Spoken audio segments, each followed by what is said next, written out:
की 7 विधानसभा सीटें जिस पर वोटिंग शुरू हो चुकी है, तो शाम 6 बजे तक ये वोटिंग होगी। जहां अमरोहा की नौगांव सादात सीट पर उपचुनाव है, तो उन्नाव की बांगरमऊ सीट पर उपचुनाव है, जौनपुर की मल्हनी सीट पर उपचुनाव, तो बुलंदशहर सदर सीट पर भी वोटिंग शुरू हो चुकी है। वहीं घाटमपुर में फिर वोट डाले जा रहे हैं, टुंडला सीट पर भी वोट डाले जा रहे हैं और देवरिया सदर सीट पर भी वोटिंग शुरू हो चुकी है। तो ये 7 सीटें हैं जिस पर रस्साकशी तमाम पार्टियों की, पूरा जोर यहां पर तमाम पार्टियों ने प्रचार प्रसार में लगाया। कई दिग्गज मैदान में उतरे और चुनावी हुंकार भरते हुए अपनी अपनी पार्टी के पक्ष में माहौल बनाने की कोशिश की जाती रही। तो 7 सीटें और इस दौरान आपको बता दें कि 88 उम्मीदवार जो कि मैदान में उतरे हैं और नतीजे आएंगे 10 नवंबर को। तो आज 88 उम्मीदवारों के भाग्य का जो फैसला है वो ईवीएम में कैद हो जाएगा।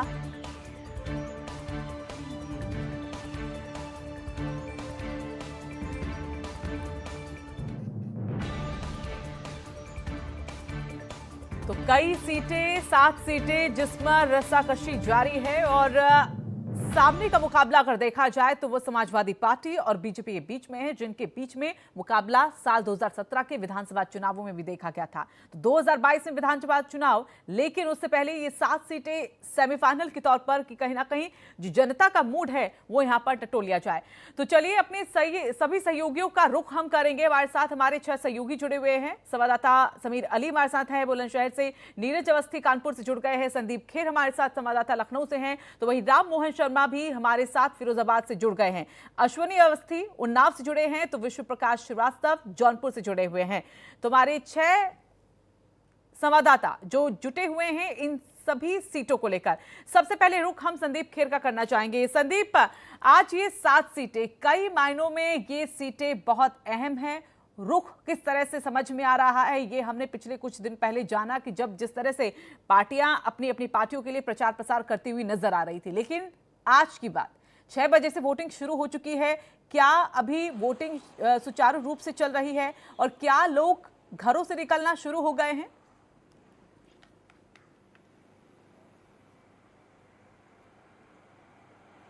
बिल्कुल सृष्टि, आपको बता दें, कह सकते हैं कि जिस घड़ी का इंतज़ार था वो घड़ी आज आ गई, क्योंकि इसके पहले जिस तरह से कह सकते हैं कि लगातार ग्राउंड लेवल पे चुनावी जनसभाएं हो रही थी, कह सकते हैं रैलियां हो रही थी, आज वो दिन आ गया है जिसमें सभी सीटों पर चुनाव होना है और कह सकते हैं कि उम्मीदवारों का आज भविष्य तय होना है। आपको बता दें, साफ तौर पर जिस तरह से आज सुबह 7 बजे से शाम को 6 बजे तक का समय दिया गया था, जिसमें साफ तौर पर कहा गया था कि सभी लोगों को तो सबसे पहले सोशल डिस्टेंसिंग का ध्यान रखना होगा, क्योंकि कोरोना महामारी के मद्देनजर निर्वाचन आयोग ने एक गाइडलाइन भी जारी करी थी और लोगों ने घर से निकलना शुरू कर दिया है। पोलिंग बूथ पर लोग पहुंचने लगे। वहीं पर आपको बता दें कि उनके अंदर भी एक उत्साह दिख रहा है, क्योंकि देखिए कहीं ना कहीं से अगर एक अच्छा उम्मीदवार उनके सामने खड़ा होता है तो उस प्रदेश का, उस जिले का विकास तय होता है। इसको लेके तमाम लोग अपने उम्मीदवारों से अपनी उम्मीद लगाए रहते हैं।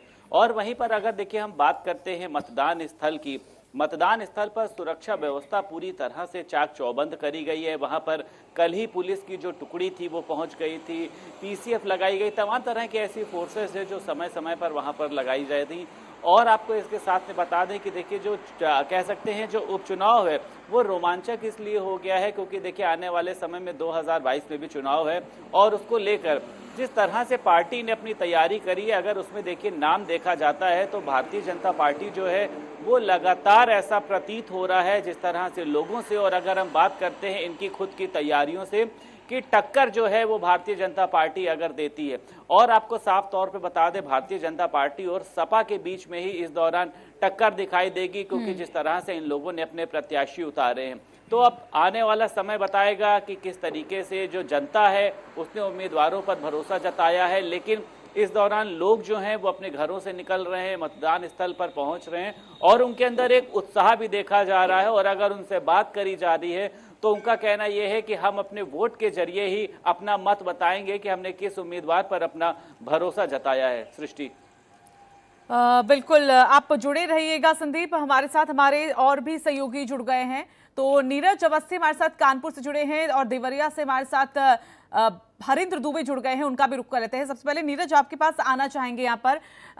हर एक सीट को लेकर हमने जोर आजमाइश यहाँ पर देखी कि किस तरह से पार्टियां यहाँ पर जमीन पर उतरी। कानपुर की अगर सीट को लेकर बात करें तो यहाँ पर किस तरह से मुकाबला बनता हुआ दिख रहा है, क्योंकि कई सीटें ऐसी जहाँ पर त्रिकोणीय मुकाबला है, कहीं आमने सामने का टक्कर के मुकाबला है, तो कहीं कुछ टक्कर होती हुई भी नहीं दिख रही। लेकिन कानपुर की यहाँ पर बात करें, सीट को लेकर बात करें तो यहाँ पर किस तरह का मुकाबला? देखिए तो आपको बता दें कि कानपुर की घाटमपुर विधानसभा है, ये सुरक्षित सीट है। यहाँ पे उपचुनाव होना है। उपचुनाव की में जो सारी तैयारियां हैं वो पूरी हो चुकी है। हम इस समय एक मतदान बूथ पे भी हैं जो आदर्श बूथ है पतारा, यहाँ भी पूरी तैयारियां हो चुकी हैं और सुबह से लोग जो है मतदान करने के लिए आ रहे हैं। अगर यहाँ बात की जाए कि किस तरीके की समीकरण है तो आपको बता दें अभी यहाँ से बीजेपी की विधायक थी कमल रानी बरूर, जिनके निधन के बाद ये सीट खाली हुई। तो साफ तौर पर चूंकि उपचुनाव है, उपचुनाव जो होता है उसमें साफ तौर पर कहा जाता है कि सत्ता का ही प्रत्याशी आमतौर पर जीतता है। तो बीजेपी के लिए सबसे अहम चीज तो ये है कि यहाँ पे उसको अपनी इज्जत बचानी है, साख बचानी है। दूसरी ये है कि यहाँ से इंद्रजीत कोहरी जो पिछली बार दूसरे नंबर पे रहे थे, वो भी चुनाव मैदान में सपा ने उन पे ही विश्वास जताया है। इसके अलावा कांग्रेस ने यहाँ बहुत अच्छा कार्ड खेला है। यहाँ पे डॉक्टर कृपा शंकर को उतारा है जो एक कुर्मी परिवार में पैदा हुए थे, लेकिन उनको संखवार में परिवार ने गोद लिया था, जिसके बाद वो जो समीकरण है क्योंकि यहाँ कुर्मी वोटर भी है। तो इसके अलावा यहाँ पे बसपा भी पहले जीतती रही, तो यहाँ पे मुकाबला जो है बहुत कड़ा होने वाला है। और अभी साफ तौर पर नहीं कहा सकता कि किसके पास ये सीट जाएगी, किस पार्टी की यहाँ से जीत होगी, ये अभी कहना जल्दबाजी होगी। तो बिल्कुल, तो देखा जाए तो अभी सब कुछ कहना यहाँ पर मुश्किल सा लग रहा है। हरेंद्र, आपका रुख करना चाहेंगे, वहाँ का क्या हाल है और क्या जो वोटिंग प्रक्रिया शुरू हो चुकी है, सुबह 7 बजे से लोगों के आने का सिलसिला शुरू हुआ है?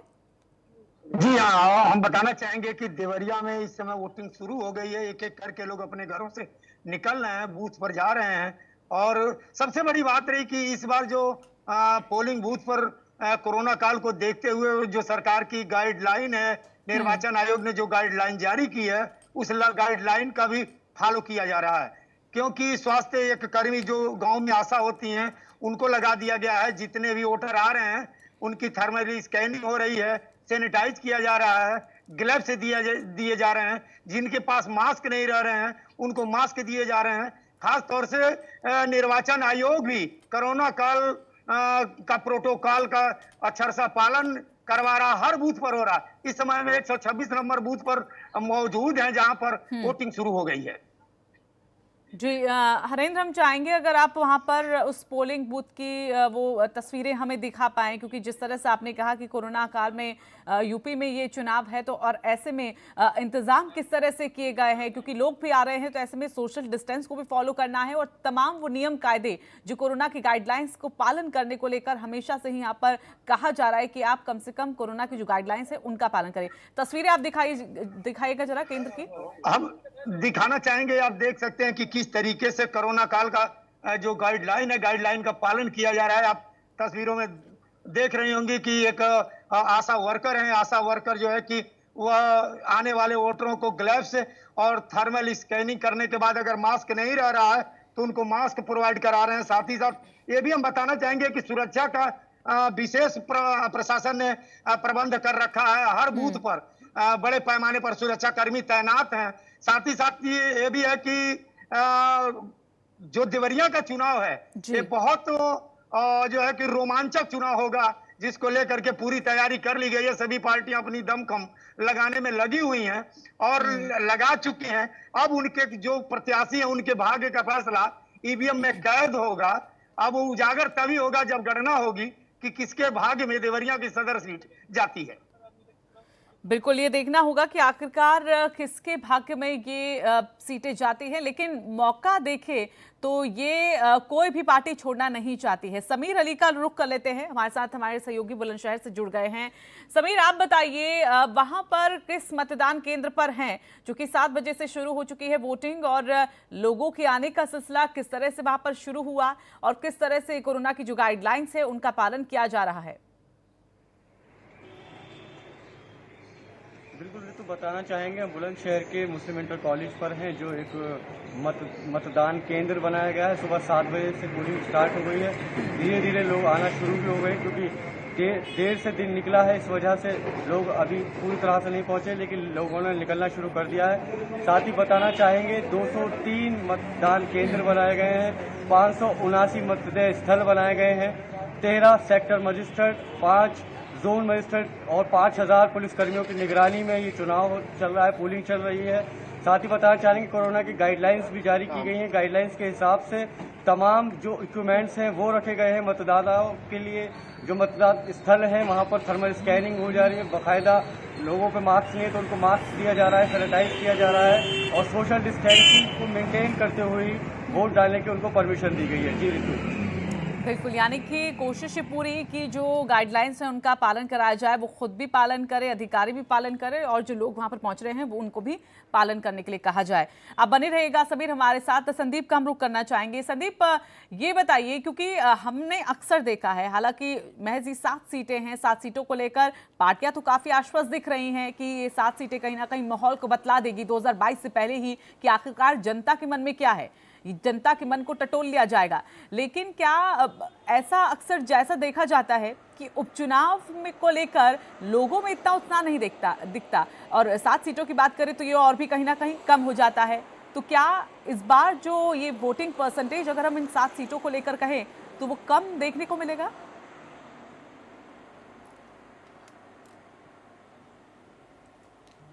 बिल्कुल, देखिए जाहिर सी बात है ऋतु, ऐसा होता आया है कि उपचुनाव को लेकर अगर हम बात करते हैं तो जनता का उतना रुझान नहीं होता है, लेकिन जिस तरह से कह सकते हैं उम्मीदवारों ने घर घर जाके लोगों से बात करी है। और अगर हम बात करते हैं तो देखिए भारतीय जनता पार्टी के जो इसमें कह सकते हैं बड़े चेहरे हैं, लगातार वो इस दौरान कह सकते हैं ग्राउंड लेवल पर लोगों के बीच में गए हैं और लोगों को अवेयर किया है कि साफ तौर पे अगर आपका उम्मीदवार जीतता है तो वहां का विकास संभव होता है, जिसके बाद वहां के लोग जागरूक हुए। और देखिए वोट देना हर एक मतदाता का अधिकार होता है, वो चाहे किसी को भी वोट दे, क्योंकि कहीं ना कहीं से उससे जो एक समाज की दिशा तय होती है, समाज का विकास तय होता है। तो लोग जागरूक हुए हैं और आपको बता दें कि शहर की अपेक्षा जो गांव या कस्बे या जिलों के लोग होते हैं उनके अंदर ये जागरूकता रहती है कि हमें अपने मतदान का जो उपयोग है वो जरूर करना है। और जिसका आज जो रिजल्ट है वो साफ तौर पर देखा जा रहा है कि अलग अलग जगहों से लोग सुबह 7 बजे से ही अपने घर से बाहर निकलने लगे हैं, क्योंकि जिस तरह से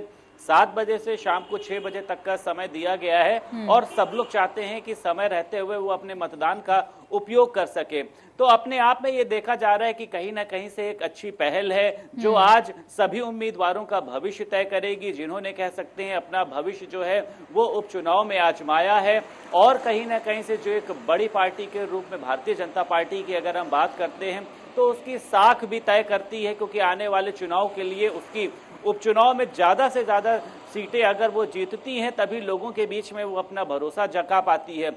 और भारतीय जनता पार्टी के जो वरिष्ठ नेता हैं उनका साफ तौर पे कहना यह है कि भारतीय जनता पार्टी की सीट जो है वो संभव है, क्योंकि भारतीय जनता पार्टी ने जाति को छोड़कर विकास पर बात करी है, तमाम तरह की वो योजनाएं लाई हैं, तमाम तरह से उसने लोगों के साथ में विकास किए हैं। तो अपने आप में भारतीय जनता पार्टी कॉन्फिडेंट दिखाई दे रही है। बिल्कुल, भारतीय जनता पार्टी कॉन्फिडेंस तो दिखाई दे रही है, लेकिन देखना होगा कि जो और पार्टियां अभी मैदान में उतरी थी उनको क्या से फायदा मिल पाता है या फिर नहीं, या फिर जोर आजमाइश जो है वो 2022 में ही उन्हें करनी पड़ेगी। विश्व प्रकाश हमारे साथ फिलहाल हमारे सहयोगी जौनपुर से जुड़ गए हैं, उनका रुख कर लेते हैं। जौनपुर की मल्हनी सीट विश्व प्रकाश, इसको लेकर भी पूरी जोर आजमाइश की जा रही है पार्टियों की तरफ से। यहाँ पर किस तरह से समीकरण बन रहा है और क्या वोटिंग की जो प्रक्रिया शुरू हो गई है, लोगों का रुझान भी आ रहा है, लोग वहां पर पहुंच रहे हैं? जी आपको बता दें कि यहाँ वोटिंग अब शुरू हो चुकी है और मतदाता लोग लाइन लगाकर वोट देने के लिए भी आने शुरू हो गए हैं। अगर बात करें रुझान की तो यहाँ मतदाताओं का जो रुझान है वो काफी इच्छुक है और लोग सुबह से ही मत के लिए आने शुरू हो गए हैं। अगर बात करें तो यहाँ भारतीय जनता पार्टी से मनोज कुमार सिंह प्रत्याशी बनाए गए हैं। हालांकि मल्हनी सीट पर 1961 के बाद से जनसंघ ने अपना जीत दिलाया था, उसके बाद से कोई इससे आज तक भाजपा का कमाल नहीं खिला था। अब इस बार भारतीय जनता पार्टी के तमाम बड़े नेताओं ने, यहाँ तक कि मुख्यमंत्री ने इस सीट पर उपचुनाव को लेकर पूरी जो आजमाइश करते हुए यहाँ पे जनसभाएं की है और लोगों को ज्यादा से ज्यादा भारतीय जनता पार्टी के पक्ष में वोट करने की अपील की है। इस सीट पर अभी तक निर्दलीय प्रत्याशी धनंजय सिंह ने 2 साल तक 2 बार काफी दमदारी से अपना कब्जा जमाए रखा था। वर्तमान समय में समाजवादी पार्टी के पारसनाथ यादव जी की मृत्यु के बाद ये सीट खाली हुई है और उनके पुत्र लकी यादव इस मामले में भाग्य आजमाइश कर रहे हैं।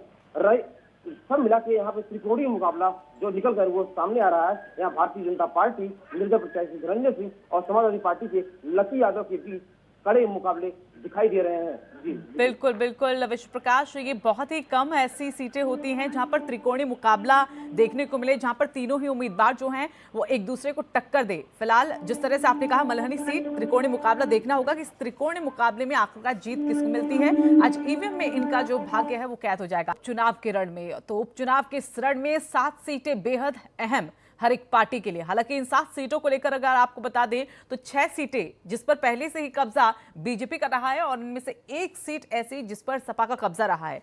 लेकिन इस बार जोड़तोड़ करने की पूरी कोशिश यहां पर बीजेपी की कहे, समाजवादी पार्टी की करे, या कांग्रेस की कहे, फिर या फिर बहुजन समाज पार्टी की करे, तो सभी पार्टियां जो हैं वो लगातार जोड़तोड़ करने में लगी हुई हैं और एक ना एक सीट अपने पक्ष में करने की कोशिश यहां पर की जा रही है। चलिए अपने और सहयोगियों का रुख कर लेते हैं। हमारे साथ हमारे सभी सहयोगी यहां पर जुड़ गए हैं। राम मोहन जुड़ गए हैं हमारे साथ फिरोजाबाद से। राम मोहन, फिरोजाबाद की टुंडला सीट पर ये उपचुनाव है और यहाँ की अगर बात करें तो यहाँ पर किस तरह के समीकरण आपको बनते हुए दिख रहे हैं? जनता की नब्ज किस तरह से क्या कह रही है? क्योंकि इतने दिन आपने यहाँ पर रिपोर्टिंग की, हाल जाना, मुख्यमंत्री इस सीट पर उतरे प्रचार के लिए, तमाम और दिग्गज नेता भी उतरे, अब हाल क्या बन रहा है, समीकरण क्या बनते हुए दिख रहे हैं? जी ऋतु, मैं बता दूं आपको कि टुंडला विधानसभा क्षेत्रीय एसपी सिंह बघेल जो यहाँ कैबिनेट में उत्तर प्रदेश सरकार में मंत्री रहे और आगरा से अभी फिलहाल सांसद हो गए, उनके बाद ये सीट खाली हुई है। इस पर जो मेन मुकाबला है वो भारतीय जनता पार्टी और समाजवादी पार्टी और बहुजन समाज पार्टी का है। तीनों ही प्रत्याशियों का आज कड़ा मुकाबला होगा और जो भी पब्लिक वोटरों की बात करें तो मतदाता कुछ भी कहने से अभी बच रहा है। अपने अंदर ही जो भी है अपने अंदर समाये हुए हैं और मतदान करने तक अंदर ही जाकर अपना अंदर की भड़ास निकालेगा, आखिर किसको वोट देगा। जी ऋतु, बिल्कुल देखना होगा कि आखिरकार जिन जिन मुद्दों को लेकर कभी ना कभी लोगों का गुस्सा, रोष यहाँ पर देखने को मिला है, चाहे वो सत्ता पक्ष हो चाहे विपक्ष हो, और ऐसे में वही आज आखिरकार जनता के मन में क्या है ये हकीकत कहीं ना कहीं इस मत के जरिए, उनके इस मत के जरिए सामने आ जाएगी। तो हमारे तमाम सहयोगी यहाँ पर बने हुए हैं, जैसे कि राम मोहन हमारे साथ फिरोजाबाद से बने हुए हैं, समीर अली हैं हमारे साथ बुलंदशहर से, इसके साथ ही संदीप खेर जुड़े हैं लखनऊ से, नीरज अवस्थी जो कि कानपुर से जुड़े हुए हैं, तो वहीं देवरिया से जुड़े हैं हरिंद्र दुबे, अश्विनी अवस्थी भी हमारे साथ अब हमारे सहयोगी जुड़ गए हैं उन्नाव से। अश्विनी, उन्नाव का क्या हाल है, वहां पर क्या समीकरण और किस तरह से लोगों के पहुंचने का सिलसिला शुरू, क्योंकि 7:30 अब बजने वाले हैं तकरीबन, वोटिंग शुरू, जो प्रक्रिया है केंद्रों पर वो शुरू हो चुकी है 7 बजे से, तो ऐसे में लोगों का रुझान भी वैसा ही देखने को मिल रहा है जैसे पार्टियां लगी हुई थी लगातार प्रचार के लिए। देखिए ऋतु, आपको बताना चाहूंगा मैं इस वक्त उन्नाव के उगू गांव के बूथ नंबर 1 पे खड़ा हूं, जहां पर मौजूद हैं जो कि यहाँ पे पहुंचे हैं और वोटिंग भी चालू हो चुकी है। हम अपने पीछे कैमरामैन सहयोगी से दिखाना चाहेंगे कि यहाँ पे वोटिंग चालू हो चुकी है, लोग एक के आ रहे हैं और खासतौर से अगर बात की जाए तो कोविड-19 जो नियम है उनका भी पूरी तरीके से पालन किया जा रहा है। यहाँ पे देख लीजिए पूरी तरीके से जो शील्ड है वो भी लोग हैं उनके जो थर्मल से स्कैनिंग उसको की जा रही है। साथ में अगर बात की जाए तो पूरी तरीके से सैनिटाइजर करने के बाद ही अंदर वोटिंग मशीन तक जाने दिया जाए। अगर समीकरणों की बात की जाए, जिस प्रकार से प्रत्याशियों ने पूरी मेहनत की है वो कहीं ना कहीं अब सुबह से देखने को मिलती है। अगर बात की जाए, ये पहला बूथ है यहाँ पे अगर संख्या की बात करें तो लगभग 100 से ज्यादा आदमी मौजूद है जो कि अपने अपने मतों का प्रयोग कर रहा है, ज्यादा देर किसी को सोशल डिस्टेंस का मेंटेन रखने के लिए रुकने नहीं दिया। जी ऋतु, बिल्कुल, यानी कि अब कह सकते हैं कि जैसे जैसे शायद वक्त बढ़ रहा है वैसे वैसे लोग भी अपने मत के प्रति यहाँ पर सजग होते हुए दिख रहे हैं और यहीं R9 टीवी भी उनसे अपील करता है सभी लोगों से, इन 7 सीटों में जितने भी लोग वहाँ पर मौजूद हैं कि वो अपने अपने मत का इस्तेमाल ज़रूर करें। उपचुनाव हैं, इनको हल्के में लिया जाता है लेकिन इनको हल्के में नहीं लेना चाहिए। आपको अपना पूरा अधिकार है कि आप अपने मत का इस्तेमाल करके अपने प्रतिनिधि को यहाँ पर ज़रूर चुनें। कानपुर का रुख कर लेते हैं, कानपुर से नीरज अवस्थी लगातार हमारे साथ बने हैं। नीरज, इस बार हमने जो चीजें देखी, 7 सीटें जिस तरह से हम कह रहे हैं कि पार्टियां तो हालांकि बहुत ही जोर आजमाइश करती है, लेकिन जनता में उतना उसको लेकर उत्साह नहीं दिखता। लेकिन इस बार अगर बात करें पार्टियों की भी, तो सत्ता पक्ष को छोड़ के विपक्ष की कोई भी पार्टी जिसका कोई बड़ा चेहरा जमीन पर नहीं उतरा, प्रचार करने नहीं आया। जी बिल्कुल ऋतु, जिस तरीके से न सिर्फ कानपुर की घाटमपुर सीट पे बल्कि अन्य जो सीटें हैं जहां उपचुनाव हो रहा है, वहां पे सिर्फ बीजेपी के जो सीएम है यूपी के वो, और इसके अलावा वहां पे अन्य नेता आते जाते रहे, लेकिन अन्य जो पार्टियां हैं उनमें उस तरीके के न तो मायावती फील्ड में उतनी है, इसके अलावा अखिलेश यादव भी प्रचार प्रसार के लिए नहीं गए हैं, और ना ही कांग्रेस का कोई बड़ा नेता, अगर प्रदेश स्तर की बात की जाए तो सिर्फ वही नेता लगे रहे हैं जमीनी। नीरज, रोकना चाहेंगे, एक बड़ी खबर इस वक्त यूपी विधानसभा के उपचुनावों को लेकर सामने आ रही है, जहां पर कानपुर में ही पतरा आदर्श बूथ पर ईवीएम खराब हो गया है। दरअसल पहले से ही दुरुस्त कर लिया जाता है, लेकिन कहा जा रहा है कि मतदान से पहले ही ये ईवीएम मशीन जो है वो खराब पाई गई है। लाइन में खड़े होकर अपनी बारी का इंतजार करते हुए मतदाता जो परेशान हो रहे हैं, अपने मत का इस्तेमाल नहीं कर पा रहे। तो पोलिंग संख्या 161 का 3 नंबर का एक बूथ का है, 3 नंबर का एक बूथ है जहां पर ये दिक्कत सामने आई है, मशीन में टेक्निकल खराबी बताई जा रही है। तो नीरज, ये खबर सामने आई है हालांकि काफी दिन पहले ही, और रोज रिवाइज इसे किया जाता है ताकि एंड वक्त पर जब मतदान करने मतदाता पहुंचे केंद्र पर तो उस समय दिक्कतें ना आए, लेकिन दिक्कतें आनी शुरू हो गई हैं। जी बिल्कुल ऋतु, जहाँ की ये समस्या सामने आई है वहाँ हम खुद इस समय मौजूद हैं, आपको दिखाना चाहेंगे। यही वो बूथ है, पतारा आदर्श यहाँ पे बूथ बनाया गया, यही है। यहीं पे अभी मतदान शुरू होने के पहले ईवीएम में कुछ टेक्निकल प्रॉब्लम आई हुई थी, जिसके कारण थोड़ी समस्या यहाँ पे है। अन्य जो यहाँ पे बूथ है वहाँ पे सुचारू रूप से वोटिंग चल रही है। तमाम जो सुरक्षा व्यवस्था है वो भी आप तस्वीरों में देख रहे हो किस तरीके से यहाँ सुरक्षा व्यवस्था के सारे इंतजाम किए गए हैं, लेकिन टेक्निकल प्रॉब्लम चूंकि ईवीएम है, मशीन है, इसलिए सुबह से ही यहाँ पे आनी अभी शुरू हो गई है। नीरज, क्या कहना है अधिकारियों का, कब तक दुरुस्त कर लिया जाएगा, कितना वक्त लगेगा? देखिए, अभी यहाँ पे एसडीएम बिल्हौर पहुंची थी, उन्होंने जानकारी इस बात की दी थी कि उसमें कुछ टेक्निकल प्रॉब्लम है और उसको जल्द से जल्द सॉल्व किया जाएगा। इसके अलावा यहाँ पे जो अन्य बूथ हैं उनमें वोटिंग सुचारू रूप से चल रही है, वहाँ की ईवीएम सही है। चलिए आप सभी जुड़े रहिएगा हमारे साथ।